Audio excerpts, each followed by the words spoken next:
Hey, Gary Baker here with 30minutemarketing.net. Welcome to today's video where we talk about how to use Quora for marketing. Now this is going to be part one of a case study where we dive in and look at the analytics. So make sure you watch the entire video and let's get right into it. So let's just hop over to Quora first and foremost and look at some statistics. So in the last 30 days, in case you didn't know, when you go to Quora.com, let me back up for a second. When you look at your profile, you can actually look at your stats. So you click on Quora.com/stats, and then you can look at all your answers that you've gone in and answered, and you can see your statistics. So all time for me is about almost 7,500 views. And you can see right here that started for me back in August of 2018. Let's just say August 2018. But what I want to focus on in this case study is where I've really gotten back into Quora. So within the last 30 days, I just decided to go in, and you can see here, you can see the spikes. So right around it's May 17th or so, I really decided to go in and make a consistent effort every day to answer 2 or 3 questions around marketing. Specifically, you can see a lot of these are around affiliate marketing. So I'm trying to look for those targeted answers inside of Quora. Okay, so those are just some overall statistics just to get this thing warmed up and going. So, but first, let's step back again and let's say, okay, why Quora? So I wanted to look up tool to show top websites because I wanted to say, okay, is Quora even still a top website? Because a lot of these things go back, and I know in 2017, 2018, of course now it's 2019 as I'm shooting this video, you heard a lot about Quora, and Quora was all the rage. Okay, so tool to show top websites, just a quick Google. And what is the first result inside the snippet even is Quora.com. What is the best tool to check a website rank? So yes, Quora is still relative. All right, so then I took that Google, and then of course I went over to Alexa. And you just look at Alexa, and you can see right here, you can see keyword opportunities, similar sites by audience overlap, Stack Exchange, Reddit, Medium, LinkedIn. Okay, this site ranks number 76 in global internet engagement. Daily time on site, 2 minutes and 53 seconds. So that's quite a bit of time people are spending on the site. And if you hop over to Uber Suggest, you can see the organic search visitors per month, 60 million. So again, is Quora worth your time? And how we use it for marketing? Yes, it's worth your time, and how we use it for marketing is simple. We go in and back to Quora.com to look at stats. You just pick questions that have high amount of reach, or you can pick questions that have less engagement, and you can just jump in there and answer those as well. So there's two sort of modes of thinking about how to use Quora for marketing. You can either jump in a question that someone has ask. It has lots of engagement, and you can try to rank in that, or you can go for, we'll just call it the low-hanging fruit, where nobody's answered that question, and you can get your question in there. But once you start to answer those questions, and again, consistency in everything we do inside of marketing. So we're going to be consistent every day, and we're going to hop on there, and we're going to spend, of course, around 30 minutes a day just answering Quora questions. And then when you do that, you'll be able to see the questions you get the most traction from. So again, inside your stats console, what are some examples of great marketing?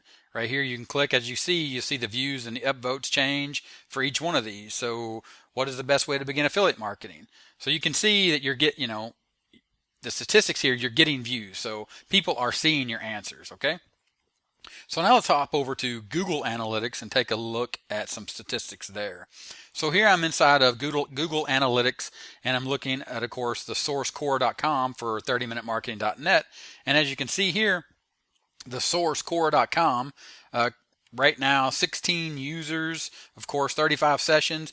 But this is what I wanted to focus on inside of this, is not really the numbers. These numbers will pick up obviously as more people get more views, and of course I answer better questions, and of course my answers get better to those questions. But this is what I want to focus on inside this case study, as well as not just the number of views, but this bounce rate. Okay, look at this bounce rate, 37.14%. So I went to Google again and I asked, what's a good bounce rate for a blog? So you make sure that you say a good rule of thumb, a bounce rate in the range of 26 to 40% is excellent. So what does this bounce rate mean? It means that people are landing on the page. So when people read your answer on Quora, they're clicking on a link. For example, I'm linking back to my blog, 30minutemarketing.net, and they're staying on that page longer. So that bounce rate, again, what is a good bounce rate? Between 26 to 40% is excellent. So I'm at 37% bounce rate, and you can see pages per session is 2.11. So if I go back, and I believe I can go back one here, and you can see all the traffic because I drilled into Quora.com. So if we go back, you'll see all the sources. If I can get this to work for me, you'll see all the sources here, and you'll see the bounce rates from those when they compare them. Again, anyway, the bounce rate being 37.14%. Go back to all traffic. If this will cooperate with me, of course, as I shoot this video live. There it is, all traffic.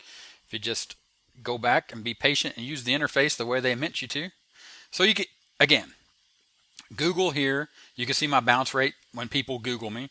These are ClickMagick, so that's a URL shortener, link tracker that I have. And here you can see Facebook. You can see these bounce rates. Again, we're focusing on bounce rate in this portion of the case study. The bounce rate, 85, 63, these are Facebook's. Quora, again, you see this number, how much lower it is. So people are interested in the information that I'm providing them. So not only are they taking the answers that I answer on Quora, when they click through the link to my blog, they're interested in the content. So you need to focus on two aspects of content here. First aspect is when you're using Quora for marketing is the quality of your answer on Quora, and then the ability to get them to click through and then have high quality content on the link on your blog. So as you're using Quora answers to drive traffic to your blog. Okay?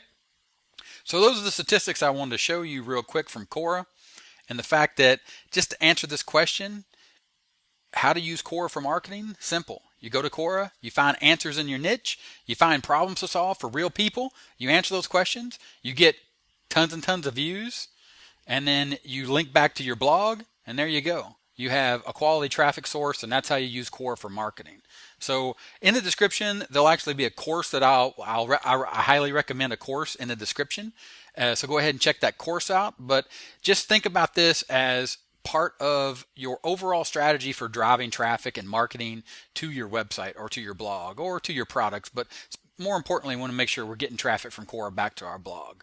So again, this has been how to use Quora for marketing. This is case study part 1, just sort of where we get an idea of what Quora is, take a look at some statistics and see how it's working for me. Again, this has been doing this since about May 17th, and as of this video, this is May 26, 2019. And so far, it looks pretty good. So again, I'm going to take about 30 minutes a day, keep answering these questions on Quora, and see where it takes me. And I'll see you in case study part 2 when I put that video up, probably in about 30 days from now. All right. So again, check out the description for a course about Quora, how to use it more effectively. Give me a thumbs up, give me a thumbs down if you don't like the video. Of course, leave a comment either way. Let me know what's good. Let me know what's not so good. And I'll talk to you later. Bye.